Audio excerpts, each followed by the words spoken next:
कहानी की शुरुआत में हम टाइलर नाम के एक अमीर लड़के को देखते हैं जिसने अपनी गर्लफ्रेंड मार्गॉट के साथ डिनर डेट पर जाने का प्लान बनाया। वो दोनों हॉथरोन नाम के एक महंगे रेस्टोरेंट में जाने वाले थे जिसका मालिक शेफ जूलियन था। ये रेस्टोरेंट एक आइलैंड के बीचों बीच बना हुआ था, इसीलिए वो दोनों एक बोट लेकर आइलैंड तक पहुंचे। उनके अलावा वहां और भी कई अमीर लोग मौजूद थे। खैर जल्द ही सब लोग रेस्टोरेंट में पहुंचे जहां हेड वेट्रेस एल्सा ने उनका स्वागत किया। फिर उसने सारे गेस्ट्स को पूरा रेस्टोरेंट घुमाया। एल्सा ने कहा कि यहाँ का स्टाफ बिल्कुल परिवार की तरह मिलजुल कर रहता है। वो सब सुबह 6 बजे से लेकर रात 2 बजे तक मन लगाकर काम करते हैं। आखिरकार सारे गेस्ट रेस्टोरेंट में जाकर अपनी अपनी सीट्स पर बैठ गए। उनके ठीक सामने किचन थी जिसमें कई सारे शेफ बड़ी बारीकी से डिनर तैयार करने में लगे हुए थे। तभी एल्सा ने सभी गेस्ट को समझाया कि देखो, खाना आपके सामने ही बनेगा लेकिन फोटो मत खींचना, वो अलाउड नहीं है यहाँ पे। इसके बाद जब उनका मेन शेफ वहाँ पहुंचा तो एल्सा ने उसे बताया कि टाइलर अपने साथ किसी मार्गॉट नाम की लड़की को लाया है, लेकिन उसका नाम तो लिस्ट में है ही नहीं। अब यह पता चलता है कि टाइलर ने करीब 1 साल पहले इस रेस्टोरेंट में सीट बुक की थी और उस वक्त उसकी गर्लफ्रेंड कोई और थी। इसका मतलब ये था कि मार्गॉट का यहाँ होना नहीं बनता।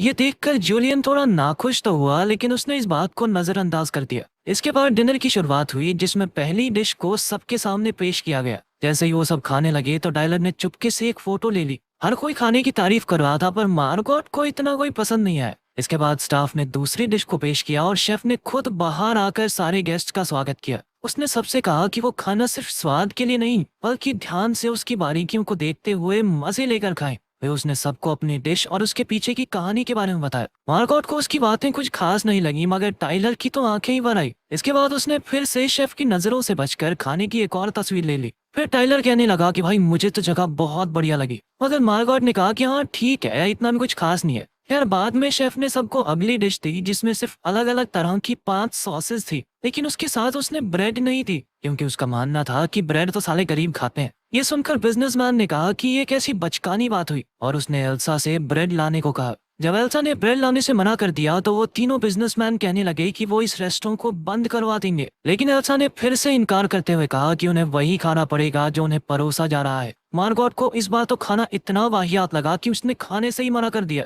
फिर कुछ देर बाद शेफ ने अपनी अगली डिश पेश की जिसका नाम था मेमोरी। फिर उसने सबको उस दिन की कहानी सुनाई जब उसका बाप घर पर शराब पीकर आया और उसकी माँ को पीटने लगा। जल्द ही वो टेलीफोन की तार से उसकी माँ का गला घोटने लगा, मगर तभी ऐन वक्त पर जूलियन ने अपने पिता के पेट में कैंची घोंप कर उसे मार डाला। ये सुनकर सारे गेस्ट थोड़ी घबरा गए, पर उन्होंने सोचा कि शेफ ने अपनी डिश को और खास बनाने के लिए झूठी कहानी बनाई होगी। फिर जल्द ही उनके सामने पका हुआ मांस और टाकोस पेश किए गए। हैरानी की बात तो ये थी कि हर एक टाको पर एक तस्वीर बनी हुई थी जिसे देखकर गेस्ट्स को अपनी जिंदगी की कोई घटना याद आएगी। हम देखते हैं कि फूड क्रिटिक के टाको में उन रेस्टोरेंट की तस्वीरें थी जिनके रिव्यूज ने लिखे थे। वहीं मूवी एक्टर के टाको में उसकी सबसे घटिया फिल्म की तस्वीर थी। इधर तीनों बिजनेसमैन के टाकोज में उनके गैर कानूनी बैंक अकाउंट्स की डिटेल्स थी। उन्होंने तुरंत एल्सा को बुलाकर पूछा कि आखिर रेस्टोरेंट को इन डिटेल्स के बारे में कैसे पता चला। उन्होंने रेस्टोरेंट को बंद करवाने की धमकी भी दी, मगर एल्सा ने कुछ भी बताने से साफ इनकार कर दिया। उधर एन के टाकोज में रिचर्ड और एक जवान लड़की की तस्वीर थी।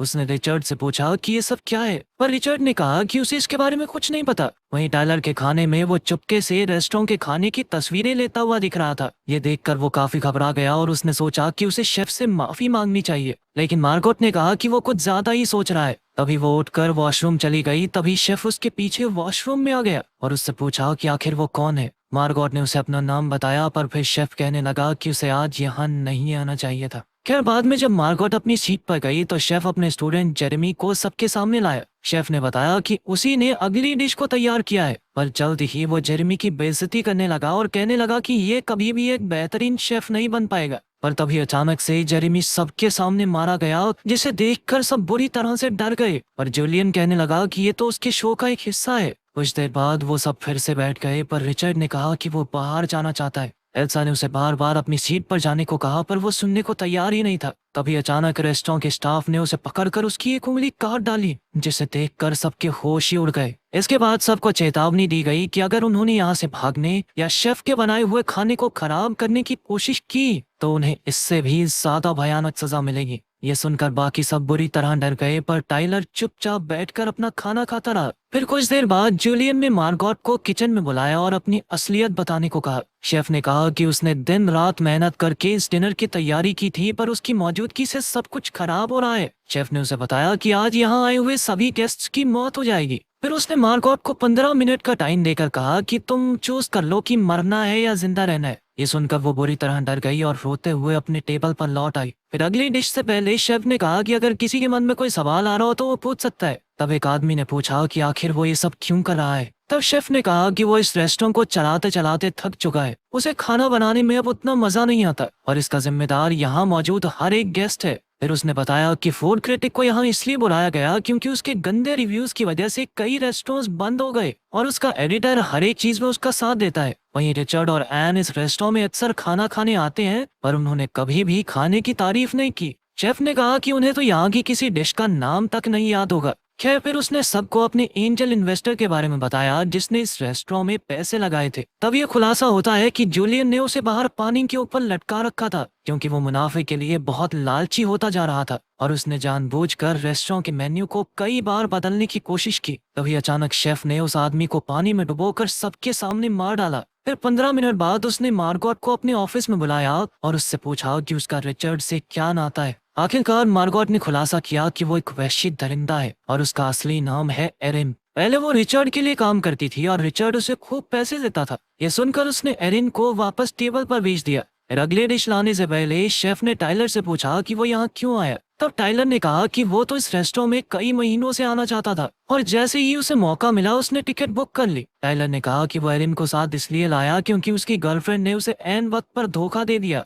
ये सुनकर एरिन को गुस्सा आ गया और उसने टाइलर पर हमला बोल दिया, पर स्टाफ ने जैसे तैसे उसे शांत किया। बाद में शेफ ने एरिन को अपने ऑफिस में बुलाकर डेजर्ट तैयार करने में उसकी मदद मांगी। उसने एरिन को स्टोर से एक डिब्बा लाने को कहा और वो चुपचाप चली गई। इधर मूवी स्टार ने कहा कि उसने ऐसा कौन सा गुनाह किया है कि उससे ये सजा दी जा रही है, जिस पर शेफ ने जवाब दिया कि तेरी एक फिल्म बहुत बेकार थी, पूरा मूड खराब हो गया मेरा देख के। उधर एरिन स्टोर जाने की बजाय शेफ के घर में घुस गई जहां एक बंद दरवाजा था। उसने अंदर जाने की कोशिश की, पर तभी एल्सा ने चाकू से उस पर हमला कर दिया और दोनों में हाथापाई शुरू हो गई। अचानक एरिन ने अनजाने में एल्सा को जान से मार डाला। वो काफी घबरा गई, पर फिर वो एल्सा की चाबी लेकर शेफ के कमरे में घुस गई। वहां उसे शेफ की बहुत सारी तस्वीरें और अखबार के आर्टिकल्स दिखाई दिए। हर तस्वीर में वो गुस्से में था, पर उसकी सबसे पुरानी तस्वीर में वो हंस रहा था। ये तब की बात है जब वो एक बर्गर की दुकान में काम करता था। वहाँ उसे एम्प्लॉय ऑफ द मंथ का अवार्ड मिला था, जिसे पाकर वो बेहद खुश था। तभी एरिन को एक रेडियो दिखा और उसने तुरंत कोस्ट गार्ड से संपर्क करके इस रेस्टोरेंट की काले सच के बारे में बता दिया।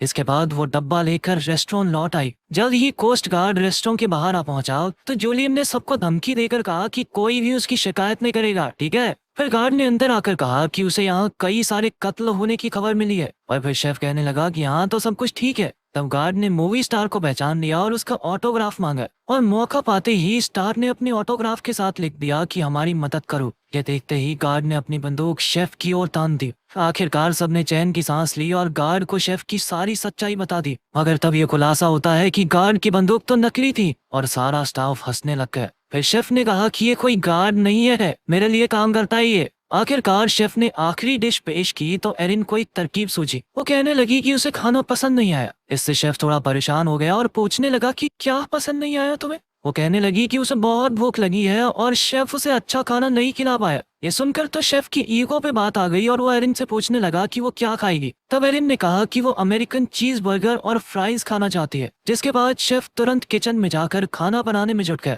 बर्गर बनाते हुए उसे अपने पुराने दिन याद आ गए जब वो काफी खुश हुआ करता था। आखिरकार उसने एरिन को बर्गर दिया, जिसे खाकर वो बहुत खुश हुई। उसने शेफ की बहुत तारीफ की, जिससे वो बेहद खुश हो गया। फिर एरिन ने कहा कि वो बाकी के बर्गर पैक करवा कर ले जाना चाहती है। शेफ ने कुछ सोचकर उसे बर्गर पैक करके दे दिए, जिसके बाद उसने शेफ को पैसे दिए और जाने लगी। तभी उसने सोचा कि क्या उसे बाकियों को मरने के लिए छोड़ देना चाहिए, लेकिन तभी एन ने उसे इशारा किया कि बाहर जाकर अपनी जान बचाओ। एरिन के जाने के बाद शेफ ने उन सब का शुक्रिया अदा किया और कहा कि वो सब उसकी कला और जिंदगी की बर्बादी का कारण है और अब वो सभी उसके आखिरी महान डिनर का हिस्सा बनेंगे। आखिरकार शेफ ने डिश तैयार की और अंत में सबको आग लगा दी, लेकिन इस आग ने उसे भी अपनी चपेट में ले लिया। वहीं एरिन बोट पर आइलैंड से बाहर आ गई और उसने दूर से देखा कि रेस्टोरेंट आग में जल रहा था। तो अगर वीडियो पसंद आई तो लाइक कर देना, चैनल को सब्सक्राइब कर देना। मिलते हैं अगली वीडियो में।